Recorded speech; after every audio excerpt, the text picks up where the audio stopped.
Today is the day for willow planting. So I've been thinking about this since last November when I bought 36 willow stakes from Willamette Willows. They shipped them in February. I panicked and planted them all because I realized I was nowhere near ready to get stuff in the ground out here. So where they're gonna go is this weedy patch right here.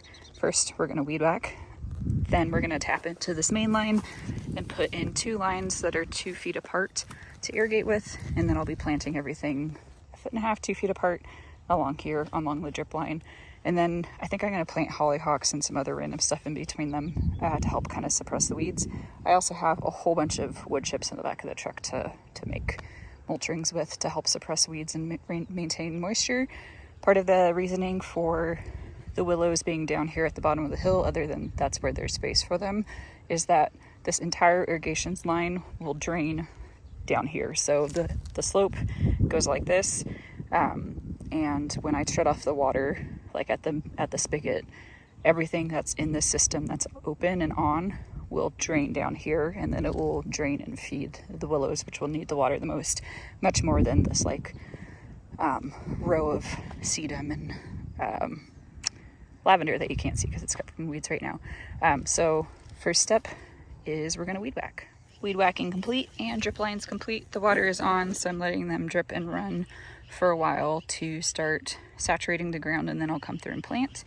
These are how our willows are looking. They are a little bit wind burned on the tips, which is not surprising because we had several days where it was just windy as all get out. So not surprising that there's a little bit of damage, but I'm not at all concerned about it. It's pretty cosmetic, and I'm not cutting on these this year or even maybe next year. I don't know how long it'll be. I don't know how fast they're gonna grow here in a desert.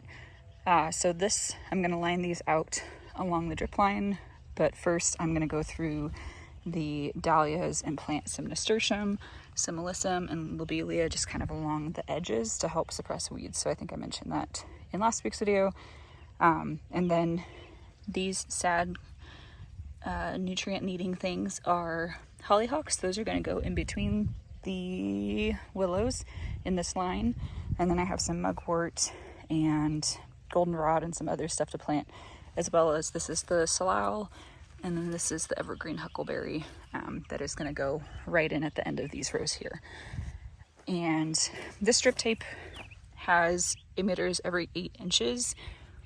So I think I'm going to plant them 2 feet apart and then plant hollyhocks, you know, here and here, and then a willow, and then other plants in between just to help suppress this grass. This grass is pretty much all bulbous bluegrass. There's some other invasive weeds in here too, but usually once you get it covered up, it doesn't really stand a chance. So I've got a whole bunch of wood chips in the back of the truck.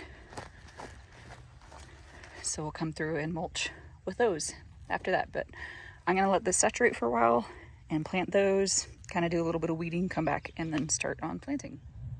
The spacing worked out pretty perfectly. So we've got 40 willows. 36 of them are those Willamette Valley or Willamette Willows stakes, and then I had started a couple more pussy willows off of our tree. And then we've got our salal and evergreen huckleberry down there.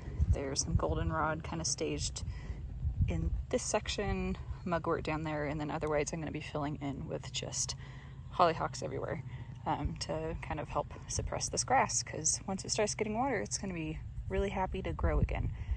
So gonna work on getting these planted, and then it'll be wood chipping time. I ran out of wood chips.